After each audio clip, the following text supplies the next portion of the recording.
Kereta apa yang Zik beli ni? Cuba teka, geng. Who's that Pokemon? Bila discuss punya discuss dan dengan pertolongan korang, Zik dan isteri Zik ambil keputusan untuk beli kereta.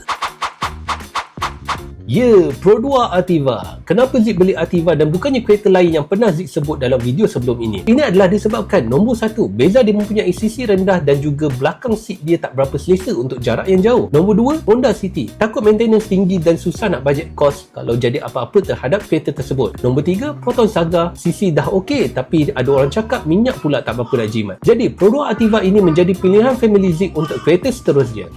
Nak modify apa dulu geng? Nak modify apa lagi lah tu?